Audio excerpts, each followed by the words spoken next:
The baffling mystery of Samantha Murphy's disappearance is starting to unravel new clues. Hi there, and thank you for joining me in another video at Just Gone Viral. In this news report, I bring you an update with regards to the missing woman, Samantha Murphy.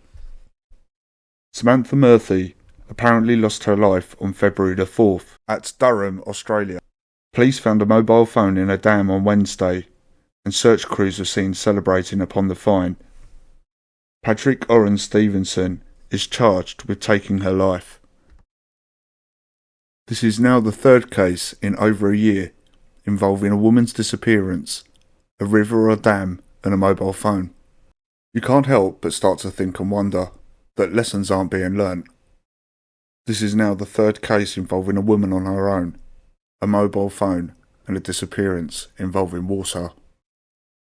We had the case of Nicola Bulley, Gaynor Lord, and now the case of Samantha Murphy. Police have stated that whether a successful outcome or not, a clue could finally help solve the mysterious disappearance of Samantha Murphy after a mud-splattered phone was found at a dam almost 4 months to the day after she vanished. Victoria Police were seen celebrating after finding the mobile phone at the water's edge on farmland last Wednesday. The location is close to where Miss Murphy's phone last made contact with a nearby tower in Bungyong region before going silent. It is believed detectives understood the discovery could be the key to the breakthrough that they've been needing in the long-running search for Mrs. Murphy's body. The dam sits about 15 kilometres from Ballarat East, where Mrs. Murphy was last seen, and she took off on her last run on February the 4th. Similar to the Nicola Bulley case with the Fitbit in the water, Samantha Murphy's phone is believed to have been submerged in the dam since February the 4th, the very day police allege Patrick Orrin Stevenson, who was 22, took the life of Miss Murphy while she was out on a Sunday jog. The Daily Mail Australia was told this week Missing Persons Unit detectives have been suspicious of the dam soon after taking charge of the investigation, questioning its owner just weeks later.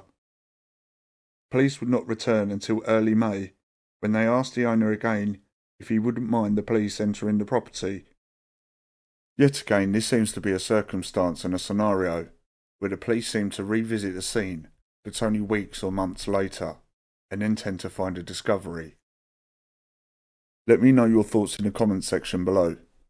Do you think that this phone is going to hold any clues or give any assistance to the police?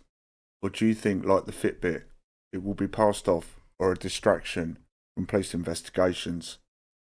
The owner of the dam, who wished to remain anonymous, said that the dam had been at its lowest since the heat of summer in December. He suggested that the police had no specific information the phone had been discarded there. They started all the way down the other end of the road and worked their way up, he told the Daily Mail Australia. As far as I know, one of the sniffer dogs found it. Search crews descended on Durham Lead Nature Conservation Reserve on the 12th of April this year.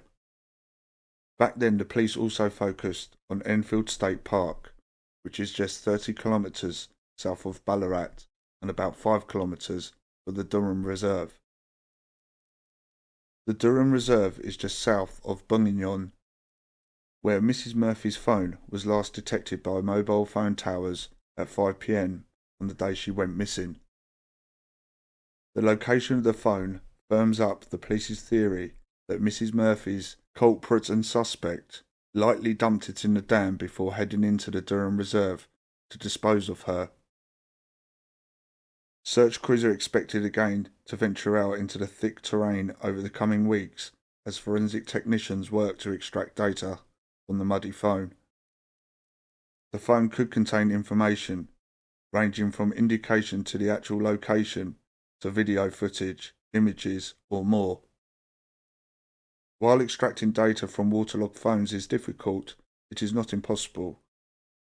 It is understood Victoria Police will spare no expense to extract what they can from it, including possibly sending it overseas to international experts.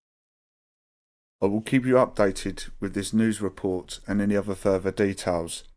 In the meantime, consider subscribing to the channel and being part of the community and the family by smashing the subscribe button, and if you enjoyed the content, smash the thumbs up too, and I'll see you all in the next video. Take care.